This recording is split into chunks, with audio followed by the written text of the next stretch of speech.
ಆರೋಗ್ಯಕ್ಕೆ ಉಪಯುಕ್ತವಾದ ಸಿಂಪಲ್ ಆದ ಟೇಸ್ಟಿ ಅಂತ ಹೇಳಲ್ಲ, ಯಾಕಂದರೆ ಟೇಸ್ಟ್ ಏನಿರೋದಿಲ್ಲ, ಬಟ್ ಹೆಲ್ತಿಗೆ ತುಂಬ ಒಳ್ಳೆಯದು. ಈ ರೀತಿಯಾದ ಕರಿಬೇವು ಸೊಪ್ಪಿನ ಒಂದು ಪೌಡ್ರ್ ಮಾಡೋದನ್ನು ಹೇಳ್ತಾಯಿದ್ದೀನಿ. ಕರಿಬೇವು ಸೊಪ್ಪಿನ ಪೌಡ್ರು ತುಂಬ ಉಪಯುಕ್ತವಾದದ್ದು ಕೂದಲಿಗೆ ಹಾಗೂ ಒಂದು ಆರೋಗ್ಯಕ್ಕೆ ಹಾಗೂ ಒಂದು ವೇಟ್ ಲಾಸಿಗೆ ಕೂಡ ಇದು ಉಪಯೋಗ ಅಂತ ಹೇಳ್ತಾರೆ. ಬನ್ನಿ ಈ ಒಂದು ಕರಿಬೇವು ಸೊಪ್ಪಿನ ಪೌಡ್ರ್ ಹೇಗೆ ಮಾಡೋದು, ಇದನ್ನು 6 ತಿಂಗಳುಗಟ್ಟಲೆ ನಾವು ಶೇಖರಣೆ ಮಾಡಿ ಕೂಡ ಇಡ್ಬೋದು. ಇಲ್ಲಿ ನೋಡಿ ಫ್ರೆಶ್ ಆಗಿರುವಂಥ ನಾಟಿ ಕರಿಬೇವು ಸೊಪ್ಪನ್ನು ತೊಗೊಂಡಿದ್ದೀನಿ. ಈಗ ಮಳೆ ಬಂದಿರೋದ್ರಿಂದ ತೊಳೆಯೋ ಒಂದು ಅಗತ್ಯನೂ ಇಲ್ಲ, ಯಾಕಂದ್ರೆ ಚೆನ್ನಾಗಿ ವಾಶ್ ಕೂಡ ಆಗಿರುತ್ತೆ, ತೊಳೆದಿರುತ್ತೆ. ಈ ರೀತಿಯಾಗಿ ನಾನು ಇದನ್ನೆಲ್ಲ ಬಿಡಿಸ್ಕೊಳ್ತಾ ಇದ್ದೀನಿ. ಜೊತೆಗೆ ನನ್ನ ಮಗ ಕೂಡ ಬಂದ ನಾನು ಬಿಡಿಸ್ತೀನಿ ಅಂತೇಳಿ ಅವನು ನಾನು ಇಬ್ಬರು ಸೇರಿಬಿಟ್ಟು ಈ ರೀತಿಯಾದ ಕರಿಬೇವು ಸೊಪ್ಪನ್ನು ಈ ರೀತಿ ಬಿಡಿಸ್ತಾ ಇದ್ದೀವಿ. ಇದರಲ್ಲಿ ಅರ್ಧ ಭಾಗದಷ್ಟು ಕರಿಬೇವು ಸೊಪ್ಪನ್ನು ನಾನು ಪೌಡ್ರ್ ಮಾಡ್ತೀನಿ, ಇನ್ನು ಅರ್ಧ ಭಾಗ ಚಟ್ನಿ ಪುಡಿ ಮಾಡ್ತೀನಿ ಅಥವಾ ಬೇರೆ ಏನಾದ್ರು ರೆಸಿಪಿ ಮಾಡ್ತೀನಿ.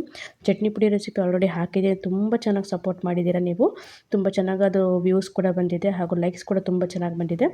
ನೋಡಿ ಈ ರೀತಿ ಬಿಡಿಸಿದ್ದೀನಿ ಕರಿಬೇವು ಸೊಪ್ಪನ್ನು. ಇದರಲ್ಲಿ ಅರ್ಧ ಭಾಗದಷ್ಟು ನಾನು ಈಗ ನಿಮಗೆ ಪೌಡ್ರ್ ಮಾಡಿ ತೋರಿಸ್ತೀನಿ.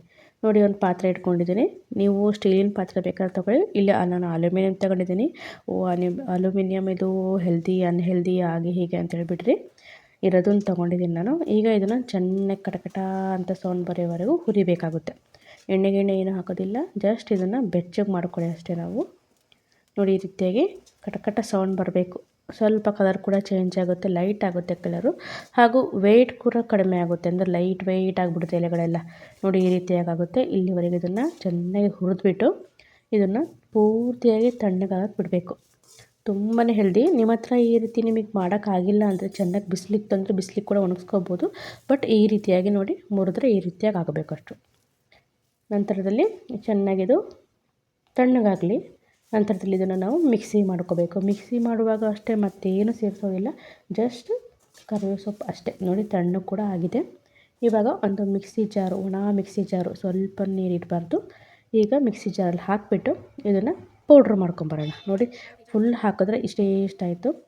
ಈಗ ಇದನ್ನು ನಾವು ಜರಡಿ ಹಿಡಿಬೇಕು. ಯಾವ್ದಾದ್ರು ಒಂದು ಜರಡಿ ತೊಗೊಂಡು ಹಿಡೀರಿ, ಯಾಕಂದರೆ ಸ್ವಲ್ಪ ಕಡ್ಡಿ ಏನಾರು ಇತ್ತು ಅಂತ ಹೇಳಿದ್ರೆ ಬೇರೆ ನೋಡಿ ಈ ರೀತಿಯಾಗಿ ಹೋಗ್ಬಿಡುತ್ತೆ. ಹಾಗೂ ಪೌಡ್ರು ಫೈನ್ ಪೌಡ್ರ್ ಸಿಗುತ್ತೆ. ನೋಡಿ ಈ ರೀತಿ ನಾನು ಟೋಟಲಿ 2 ಸರಿ ಹಾಕಿದ್ದೀನಿ. ಹಾಗೂ ಸುಮಾರು 1 ತಿಂಗಳು ನಾವು ಇದನ್ನು ಡೈಲಿ ಕುಡಿದ್ರೂ ಉಪಯೋಗಿಸ್ಕೋಬೋದು, ಆಗುತ್ತೆ, ಖಾಲಿ ಆಗೋದಿಲ್ಲ. ನೋಡಿ ಇಷ್ಟಾಗಿದೆ. ಈಗ ನೀವು ಈ ಪೌಡ್ರನ್ನ ಡಬ್ಬಿಯಲ್ಲಿ ಗಾಜಿನ ಬರಣಿಗಳಲ್ಲಿ ಶೇಖರಣೆ ಮಾಡಿ ಇಡ್ಬೋದು. ಆದರೆ ಟೈಟಾಗಿ ಮುಚ್ಚಳ ಮುಚ್ಚಬೇಕು, ಒಂದು ಹಸಿ ಅಂಶ ಏನೂ ಹೋಗಬಾರ್ದು. ನೋಡಿ ಪೌಡ್ರ್ ರೆಡಿಯಾಗಿದೆ. ಈಗ ನಾನು ಹೇಗೆ ಕುಡಿತೀನಿ ಅಂತ ಹೇಳಿದರೆ, ಸ್ವಲ್ಪ ಉಗುರು ಬೆಚ್ಚ ನೀರು ಮಾಡ್ಕೊಳ್ತೀನಿ. ಉಗುರು ಬೆಚ್ಚ ನೀರಲ್ಲಿ ಒಂದು 3/4 ಚಮಚದಷ್ಟು ಹಾಕಿ ಚೆನ್ನಾಗಿ ತಿರುಗಿಸ್ಬಿಟ್ಟು ಕುಡಿದ್ರೆ ಆಯಿತು. ಟೇಸ್ಟ್ ಏನು ಇರೋದಿಲ್ಲ, ಬಟ್ ಆರೋಗ್ಯಕ್ಕೆ ತುಂಬ ಒಳ್ಳೆಯದು, ಕಣ್ಣಿಗೂ ಕೂದಲಿಗೂ ತುಂಬ ಒಳ್ಳೆಯದು. ಬೇಕಾದರೆ ಟ್ರೈ ಮಾಡಿ. ಅಕಸ್ಮಾತ್ ನೀವು ಕುಡಿತಿದ್ದೀರಾ ಅಂತ ಹೇಳಿದ್ರೆ ನಿಮಗೆ ಗೊತ್ತೇ ಇರುತ್ತೆ ಇದರಲ್ಲಿ ಏನಾದ್ರು ಹೆಲ್ತ್ ನಿಮಗೆ ಇಶ್ಯೂ ಆಗುತ್ತೆ ಅಂತ ಏನೂ ಇಲ್ಲ, ಯಾಕಂದರೆ ಒಳ್ಳೆಯದೇ ಆರೋಗ್ಯಕ್ಕೆ ಕೂಡ. ನೋಡಿ ಈ ರೀತಿಯಾಗಿ ಮಿಕ್ಸ್ ಮಾಡ್ಕೊಳ್ತಿದ್ದೀನಿ. ಈ ತಣ್ಣೀರಲ್ಲಿ ಸ್ವಲ್ಪ ಬೇಗ ಮಿಕ್ಸ್ ಆಗೋದಿಲ್ಲ, ಅದನ್ನು ಸ್ವಲ್ಪ ಉಗುರು ಬೆಚ್ಚ ನೀರು ಮಾಡ್ಕೊಳ್ಳಿ, ತುಂಬ ಬೇಗ ಮಿಕ್ಸ್ ಆಗುತ್ತೆ. ನೋಡಿ ಕುಡಿಯುವಾಗ ಈ ರೀತಿ ಮಧ್ಯದಲ್ಲಿ ಮಿಕ್ಸ್ ಮಾಡ್ಕೊಂಡು ಕುಡೀರಿ. ಅಷ್ಟೇನು ಟೇಸ್ಟ್ ಇರೋದಿಲ್ಲ, ಬಟ್ ಓಕೆ. ನೋಡಿ ಈ ರೀತಿ ಕುಡಿಯುವಾಗ ಮೀಸೆ ಎಲ್ಲ ಬರ್ತಾ ಇರುತ್ತೆ, ಅದು ಸ್ವಲ್ಪ ಒರೆಸ್ಕೊಂಡು ಕುಡಿತಾಯಿರಿ. ಹಾಗೂ ವಿಡಿಯೋ ನೋಡಿದ್ದಕ್ಕೆ ಧನ್ಯವಾದ. ಇಷ್ಟ ಆದರೆ ವಿಡಿಯೋನ ಲೈಕ್ ಮಾಡಿ. Thank you, bye.